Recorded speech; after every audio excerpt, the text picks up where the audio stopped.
Hello guys, welcome back to my channel. তো ফিরে এলাম মুর্শিদাবাদ হাজারদুয়ারিতে। তো এখানে মুর্শিদাবাদের যত সাইট সিনগুলো আছে সেগুলো তোমাদেরকে শেয়ার করব। তো তার জন্য এখন ঘোড়ার গাড়ি আমরা ভাড়া করছি। তো ঘোড়ার গাড়ি করে আমরা সেই সাইট সিনগুলো দেখতে যাব। তো আমাদের সাথে থাকো, অনেক কিছুই দেখাবো। তো হ্যালো বন্ধুরা, আমরা শেষমেশ ঘোড়ার গাড়ি ভাড়া করে নিয়ে রওনা দিলাম মুর্শিদাবাদের কিছু সাইট সিন দেখার জন্য, যেই সিনগুলো তোমাদের কাছে শেয়ার করব। তো সাথে থাকো।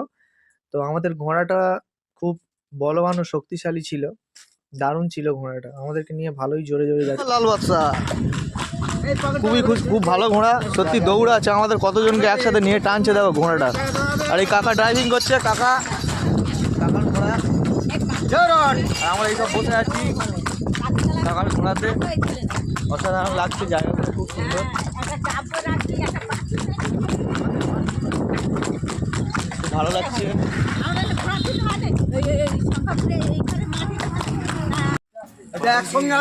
রিয়া তো খুব ভালো লাগছে, ঘোড়াটার গায়ে হাত বুলোচ্ছে। লাল বাদশা বন্ধু, লাল বাদশা, ওর নাম লাল বাদশা। তো হ্যালো বন্ধুরা, ঘোড়াটার নাম ছিল লাল বাদশা। তো আমি আর রিয়া ঘোড়াটার সাথে একটা সেলফি নিয়ে নিলাম। তো ওকে বললাম তুমি ওখানে দাঁড়াও, একটা সেলফি নিয়ে নিই ঘোড়াটার সাথে। লাল বাদশা খুব দারুণ। তো হ্যালো বন্ধুরা, আমরা এখন ঘোড়ার গাড়ি থেকে নেমে এখন যাচ্ছি একটি রাজার মেয়ে রাক্ষসী তার সমাধি স্থান দেখতে।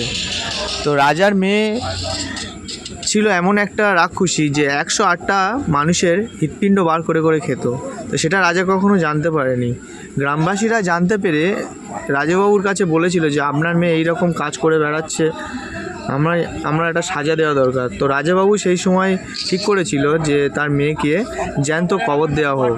তো আমরা সেই সমাধিস্থানে দেখো এসে পৌঁছে গেছি। দেখো কতটা ভয়ানক জায়গা, সত্যি খুব ভয়ানক জায়গা ছিল। রিয়া তো বলছিল যে এখানে ভূত আছে। তো হ্যালো বন্ধুরা, আমরা ওখান থেকে চলে এলাম মুর্শিদাবাদের এমন একটা জায়গায়। তো এর ভিতরে নাকি অনেক রহস্যময় জিনিস দেখার আছে। তো 20 টাকা করে টিকিট এখান থেকে কেটে আমরা ঢুকবো। তো দেখো গেটটা কত সুন্দর ছিল, লোহার গেট। তো আশেপাশের পরিবেশটাও খুব ভালো ছিল। তো এখানে 20 টাকা করে টিকিট কেটে আমরা ভিতরে ঢুকবো, দেখবো কি আছে, সাথে থাকো আমাদের। তো বন্ধুরা, ভিতরে ঢুকেই দেখতে পেলাম পুরোনো দিনের ক্যানন। তো এখানে লেখা আছে এর গায়ে হাত দিলে 500 টাকা জরিমানা। লাঠি, পুরোনো দিনের তরোয়াল, মির্জাপুরের তরোয়ালটা দেখো সবাই, আমরা ইতিহাস বইয়ে দেখতাম। আছে বলে মনে হয়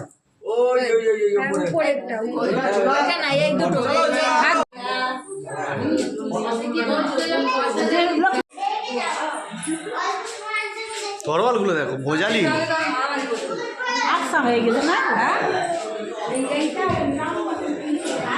তখনকার মদের মতন, তখনকার দিনের।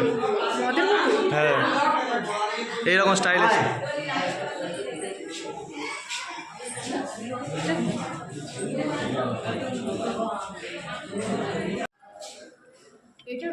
রূপোর, পুরোটাই রূপোর কাজ করা, পুরোটা রূপোর কাজ করা পুরোটা। তো হ্যালো বন্ধুরা, দেখো মির্জাফরের সেই পুরোনো দিনের গাড়ি। তো মডেলটা দেখো কতটা দারুণ ছিল, সুপার মডেল ছিল। এই রকম গাড়ি আমি ফার্স্ট টাইম দেখলাম আমার চোখের সামনে। তো গাইস, চলে এলাম হাজারদুয়ারিতে। তো দেখো হাজারদুয়ারির পরিবেশটা কতটা সুন্দর ছিল। রিয়া তো বলছিল খুব সুন্দর লাগছে পরিবেশটা, খুবই ভালো লাগছে। তো তোমাদের কেমন লাগছে তোমরা প্লিজ কমেন্ট করে অবশ্যই বলো বন্ধুরা। তো খুব সুন্দর, এই প্রথমবার এলাম। তো অসাধারণ লাগলো, মন কেড়ে নেওয়ার মতো দৃশ্য। ওই যে দূরে দেখতে পাচ্ছ, ওটা হচ্ছে টাইম ক্লক, মানে ওটা টাইম দেখার জন্য। তো ঘড়িটা তো দেখা যাচ্ছে না, অনেকটা দূর। তো ভিতরে দেখো কতটা সুন্দর ফুলের বাগান ছিল ও অসাধারণ মুহূর্ত, খুব সুন্দর, খুবই ভালো লাগছিল। তোমাদের কেমন লাগলো ভিডিওটা প্লিজ তো ফ্রেন্ড সবাই কমেন্ট করে বলো, লাইক কমেন্ট।